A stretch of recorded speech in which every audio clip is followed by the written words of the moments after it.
XV1. Up for critical review and reaction is the late, great Jordan Maxwell on the Scribes and Pharisees. So I would say for the first 700 years of Christianity, there was no mention of, or no picture of, or no discussion of a man hanging on a cross. That didn't come till 700 years later, after Christianity was started, that they finally came up with a symbol which is now today universally accepted as a symbol for Christianity. But it wasn't used for 700 years.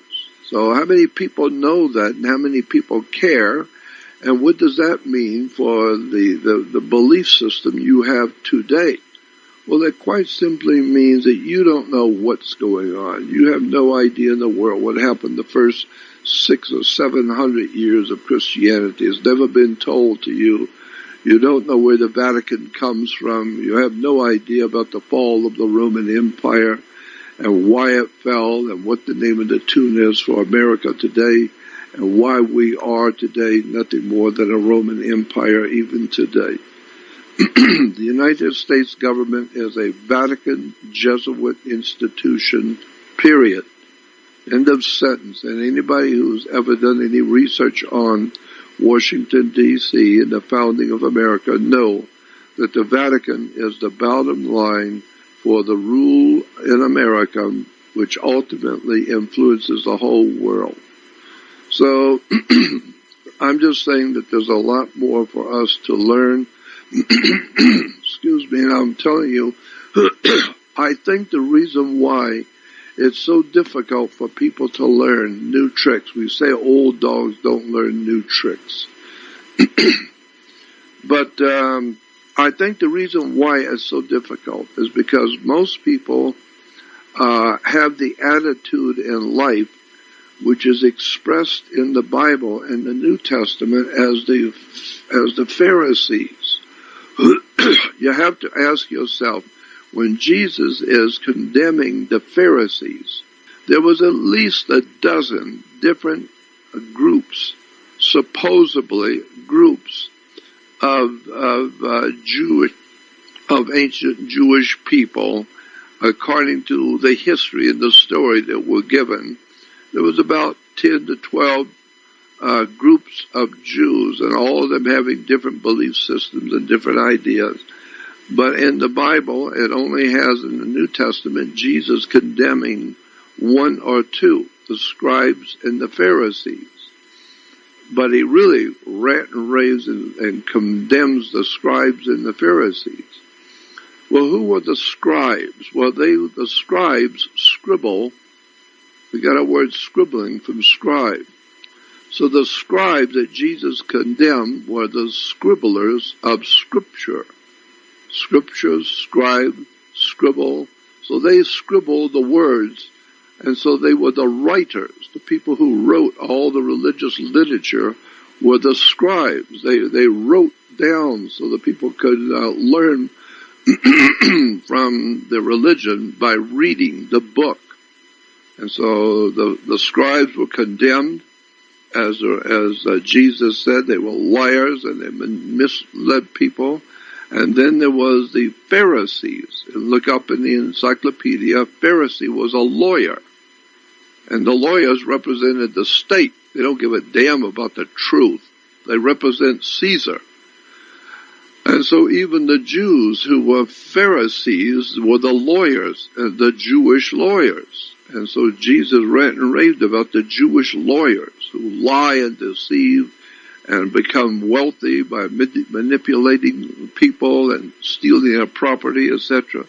So then there were two groups of Jews that Jesus ranted and raved about, and that was the scriptural writers, people who write all these holy books that the bookstores are just filled to the brim with all kinds of goofballs who write about this, that, and the other thing for Christians to read, and then the lawyers, the Jewish lawyers. So I'm just saying that when you look at the religions today, just have an open mind and understand that nothing we're reading today, nothing we understand today, is what it was 2,000 years ago. In the first century, the first 100 years of Christianity bears no resemblance to Christianity today at all, period.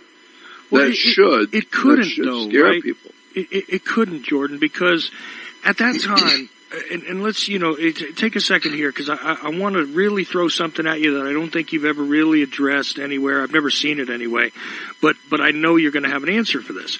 At that time, historically, okay, and I'm not talking about descriptions from the holy books. I'm talking about, other things that are describing the way that religious practices, what people would call religious practices, are performed today, but the way that we would describe it back then. It wasn't like it is now, where you have a building and you have a church. You had these get-togethers, you had these temples, and these temples could be for various purposes. Now, how did you learn about your religion then? Well, kind of the way that people do sometimes nowadays, where they go and they listen to a man speak, right? So, but nobody got to read along with that man.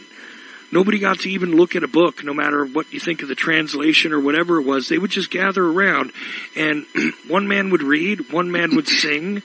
Maybe there was more to the show, if you will, but they were kind of like shows that were put on, right? That's right. This is why, because people wonder about, how is it that Christ just traveled places and what, people were magnetically attracted to him?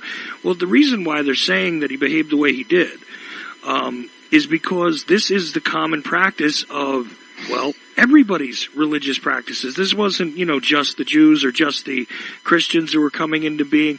This was the way everybody did it, is that you sat around and you learned from somebody who did know how to read, or not even with books or scrolls or scriptures or scribes. In some cases, they just knew because they were taught. And you got an oral presentation along with some theatrics, right? That's right. It's a different time to begin with, isn't it? Totally different. Totally different. As I've said in the past discussions, that the word the in Greek is God.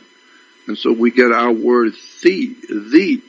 And so the emphasizes something important. We have facts, but then this is the fact. And so the is something important because in Greek the is God. So that's why we have churches, which we call a theater. It's like a movie house. It's a big theater. Everyone comes in, pays whatever they can, and they sit and watch a show. And it's a theater. It's a God show. And so they're putting on the God show, and they light candles and sing hymns, and it makes people feel very holy and feel good about themselves, and they're there with their friends and their neighbors, and so it's kind of like a fraternal order. It's kind of like a Masonic order or a club in which everyone is there to encourage each other, and they all feel good about each other's company. But nobody, including the priests and the clergy, actually know where these words have come from, why we have candles in a service, and the connection between candles on an altar and an erection in sex. Is people have no idea where the concept of the candle came from, and they have no idea what the ritual singing of hymns has to do with mind control and the frequencies of mind control, and why churches are built on the particular way they are built with these steeples. And steeples represent, according to dictionaries and encyclopedias, will tell you that church steeples represent a male phallic. How many people know that? So the point I'm making is the entire superstructure of what we call the religious world, be it Christian or Jewish or Hindu, all has to do with the phenomenally basic world we live in. Sex, the stars, money and corruption, control and government is all a mess, and it's all designed for the picking of the people for what they want. They know not everybody is going to want to be a Jew. Not everybody is going to want to be a Catholic. Not everybody is going to want to be Mohammedan. Not everybody is going to want to be what everybody else is. So they have to provide the human family with all kinds of alternatives and ideas. And some people don't like this and that. That sounds like Jehovah's Witnesses. So people will join the Jehovah's Witnesses. Some people don't like this and that about the government. Well, that sounds like Seventh-day Adventists. So they got a church to go to, Seventh-day Adventists. And then they found out that, no, this and that's wrong, so we don't like this and that. Well, that sounds like the Church of God in Pasadena. And so when you're through with this, at the end of the period of time, for 2,000 years, we have all kinds of religions. I once read it was like 2,400 so-called Christian religions and cults around the world. 2,400 different Christian churches and ideas around the world. And God knows how many Jewish groups there are. There's all kinds of Jewish groups, and all of them seem to hate each other. And there's Muslim groups who hate each other. And all the different religious groups, they all hate each other. It's a monstrosity of ignorance that the human race is involved in. And unfortunately, I don't think we're going to be able to extricate ourselves out of this mess, because wisdom and knowledge is the only thing that's going to help you. And the people have no knowledge. Even the scripture says, my people are dying from a lack of knowledge. They haven't got the faintest idea in the world what is really going on the earth that they live on. So that's what I'm trying to do, is just wake people up to the fact that you're not intellectually honest and you really don't know what's going on. And you really actually should go back to school and learn how to read. And if you can read, then put down the magazines in your local supermarket and start reading the encyclopedias and dictionaries and go to a library. My God, you still today have a world of knowledge out there on the web. All the encyclopedias of the world are on the web. The dictionaries of the world are all there in every language. And the people are more ignorant today than they've ever been. So that tells me that most of the web is being used for entertainment, and almost nothing out there is being used to educate the human mind. They make damn sure that you have a liquor store on every corner in every city, period. So they can make liquor available to everybody. And they make it cheap enough so that they will be, no matter who you are, they will always have a drink for you to keep you intoxicated. They always have the titillating stories about sex and drugs and mafiosis and gangsters with movies. The system wants to make sure that you are continually occupied, drinking alcohol, shooting drugs, selling drugs, involved in corruption, anything to keep you busy so you don't look at really who owns you. You know what, Jordan? They're doing. You're exactly right, and I have a live question that I want to enter right now because I think it speaks to the heart of what it is you're talking about. It seems to be a worldwide strategy to make sure that we're all at each other's throats over these types of issues at their core. And here's the thing about it. The question, in and of itself, tells you something, Jordan. So let's take it nice and slow. It's a short, easy question, but I want to break it down a little. So, how would each of you describe yourselves in a religious way? Okay, I'm going to stop right there. First of all, the use of the word describe. Well, gee, Jordan, it seems to me as though the prefix D means to do something against or to remove something.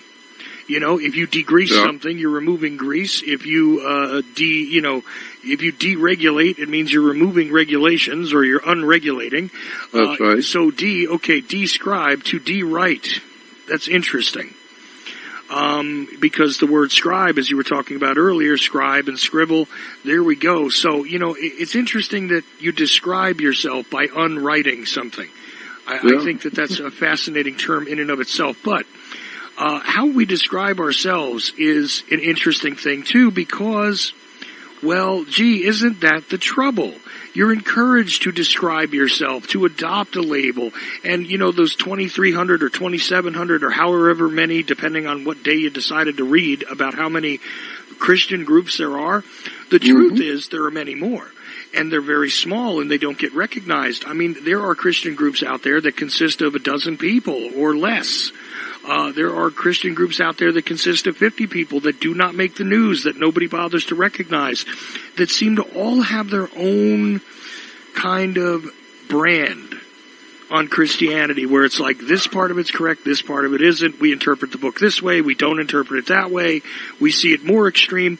The only thing they have in common is that they all say they have the answer and they know what the intent of God is, which is something that personally I just find laughable. Now, if I'm to have to be forced to attach a label to myself, I call myself pagan because I see no religious group which ascribes to what I understand about the universe, and it appears as though it is a collection of various things from various faiths that come together and make sense.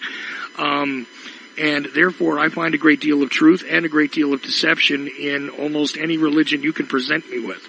So that is how I describe myself. Now, Jordan, you know, obviously you speak for yourself, but the other part of what the person said here is that they kind of feel as though they're listening to two atheists talk about religion. I am not an atheist. I do not say at any point in time that there is no God, which is the definition of an atheist. Matter of fact, I think there are many gods. And so there you go, another reason why I'll accept the pagan label. But I will not go any more specific than that because, well, that's just the way it is.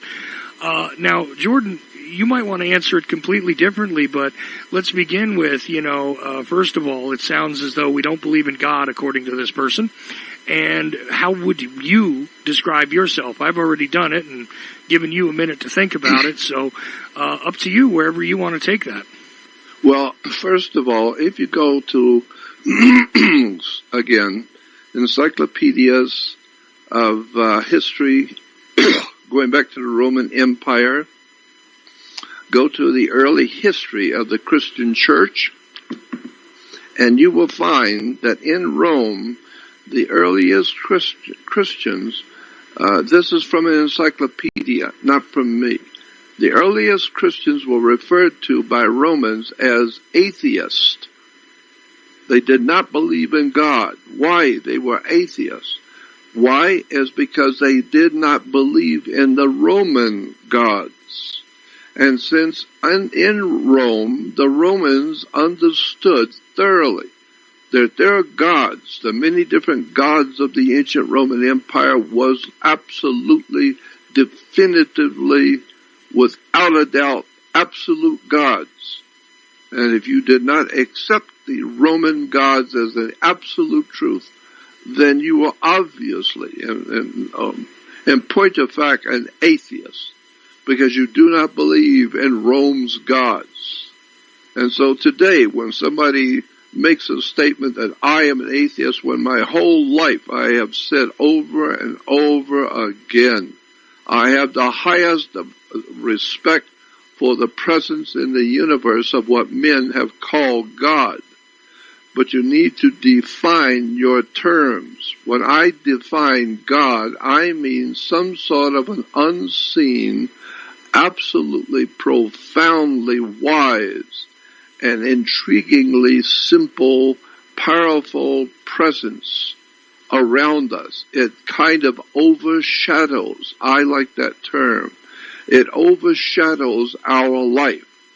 It doesn't slap you around, it doesn't make you do things, but it's as if something is watching you all your life. where you're going, what you're doing, and watching what you're catering yourself to. And it is some kind of a spiritual presence that you feel, that the universe is being overseen by some kind of a higher power, some sort of a higher. And why? Because there are too many things which happen which imply an intelligent stuff going on all around you that you're not aware of. I mean, there's all kinds of experiences people have today in their life. They keep seeing certain numbers. Some people see certain numbers keep coming up in their life. Some people seem to have premonitions of the future, and they see things which are going to happen. There are people who are psychics who can read your mind. There are all kinds of strange phenomena which we live with every day and people experience every day, which has no explanation whatsoever. And of course, the Marxist, Leninist, communist people of America who couldn't care less about God or anything spiritual at all, they say the whole thing is all a bunch of bull. It has nothing to do with anything on the earth. Well, I say no. I beg to differ. There are too many things going on in this earth and in the lives of every person on the earth. And everybody I meet tells me, boy, I had this strange experience when somebody came into my life and did this or that, and I saw this or that, and I had these strange premonitions. So I know that there's just too much going on with the human family that defies imagination. So I, like all other men who care, I have to assume that there is some kind of an overshadowing intelligence watching us. And it gives to each one according to his deeds. You do things good for people, people will come back and do good things for you. If you go out and hurt other people will come in and hurt you. So there's like a laws in the universe. What goes around comes around. And why is that in everybody's life? Does somebody keep track of every single human? Yes. Somehow or another there is a continual monitoring of human life on the earth, and everybody gets what's coming to them eventually. So there's too many things that I know and I've seen with my own eyes that tells me coincidences are not coincidences. This all seems to be telling you a story, that things are happening all around you and they're mysterious. Why these dates? Why these connections behind the scenes? So the world is filled with strange things. Like I said, the book, The Complete Works of Charles Fort, gives you a whole book full of things which have never been figured out why they happen. So I'm just saying that the world is being overshadowed by something that mankind calls God. But you have no idea what that word means. You have no real idea about what you're talking about. So you need to define your terms and wake up and get and train yourself to be intellectually honest. And then you will always see how much you don't know, how much you don't understand. And then you will begin to ask questions, and that's what the human brain was designed to do, is wake up, grow up, become adult, and ask questions and begin to train your mind to be intellectually honest and look at the facts and look up the facts. Like Steve Allen used to say, there are two kinds of facts, the kind you look up and the kind you make up. And so you really need to understand where the words come from. As I said to you before, Christians go to church, but have no idea in the world where the word church really actually in fact came from and what it actually means and what it's based on. And it's referred to as Mother Church. And have no idea in the world why Mother Church is a female and why. When you go to a church, you will see the windows of a church and the opening door of a church are usually pointed arches. And therefore, it's the pointed arches that you're entering into Mother Church. The pointed arches windows, pointed arch doors represent the female, the pointed arch in sex. And so the pointed arch is a symbol for Mother Church, Mother Nature. I'm just saying that once you break down these words and terms and symbols, catchphrases, and begin to look at the history of where your religion came from, you're going to find, like everybody else in the world, there's very, very few people who actually have done their homework and understand what it is they think they believe, and at least can make a decent proposal for you to understand what they believe. Most people just believe something. They don't know what they believe. They have no idea where any of it comes from. And that's all I'm trying to do, is to point up to people how much they don't know. I've done a lot of research on words and terms and symbols and catchphrases. And something needs to be said here is I'm sure that you know that no matter how much work you accomplish, by the time you're done, it is incomplete, because people will need to take what you've done and take it further, Jordan. Why do I say that? Because, the human family is in a limited state as it is. Of course. We don't have the ability, the very simple discussion here about what is God. Let's define God for a moment. That is not something we can do during a conversation here. Let's be honest about it. I mean, look, what you described as God, I should have said something during my definition there. That to me sounds like what I call source. And that is incomprehensible to the human mind at this time. We can still make attempts at it, but I don't believe that we have the maturity or the intellectual strength to absorb what that really means. It doesn't mean that you can't acknowledge it and know that it's there. You don't have to know exactly how a bear's digestive system works in order to know that there's a bear near you in the forest, okay? It's pretty simple. But at the same time, you and I are not able to define this overshadowing presence.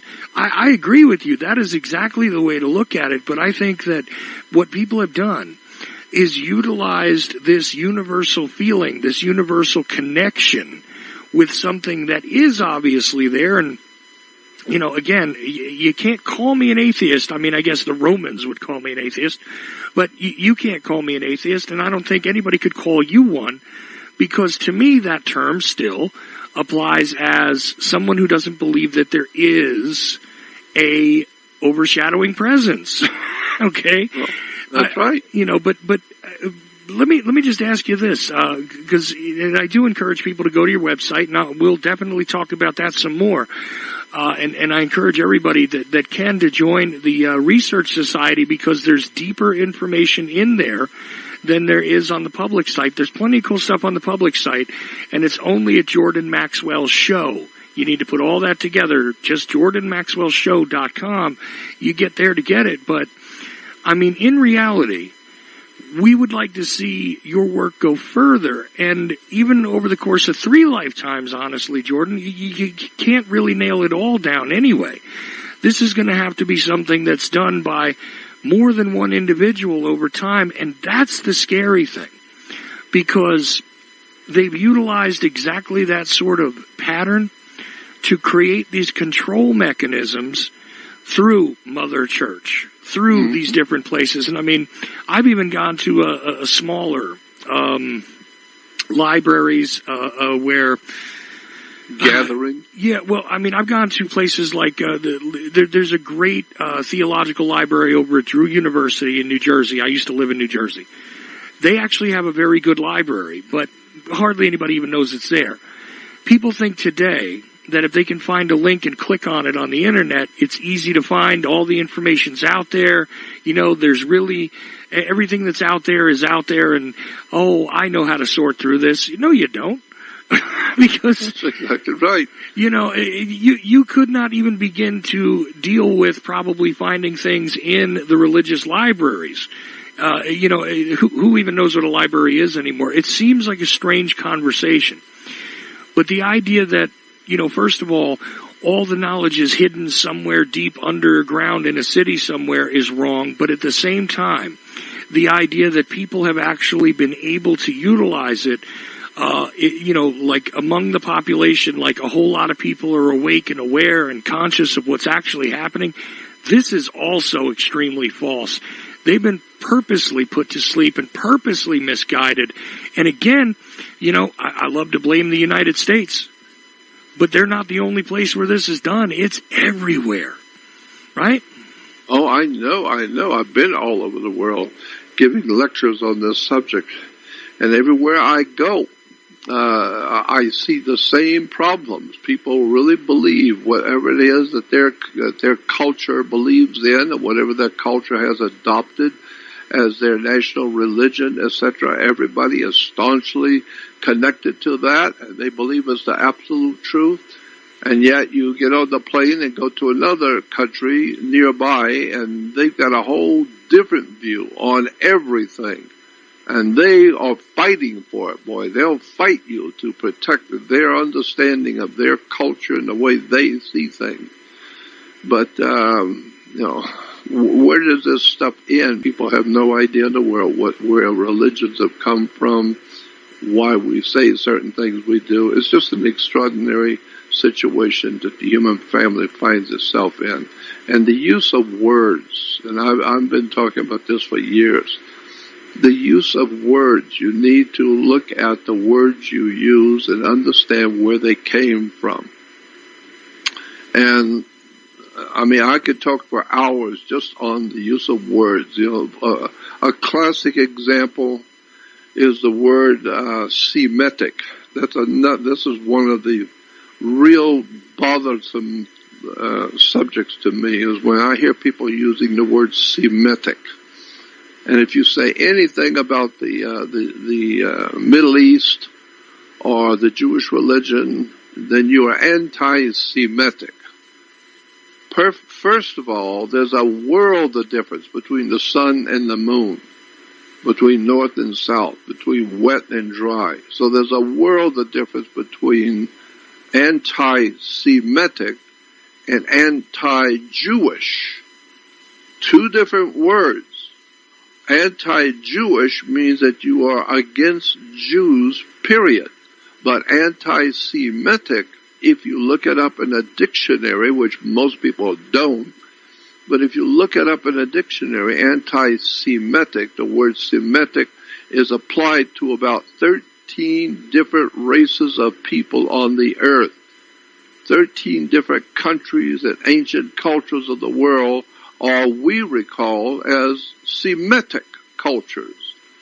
And so if you're anti-Semitic, that means you are anti-13 different countries and races and cultures of the world that you didn't even know were Semitic. So I'm just saying, go back and look at the words you use, because when you say anti-Semitic, no, you should say anti-Jewish.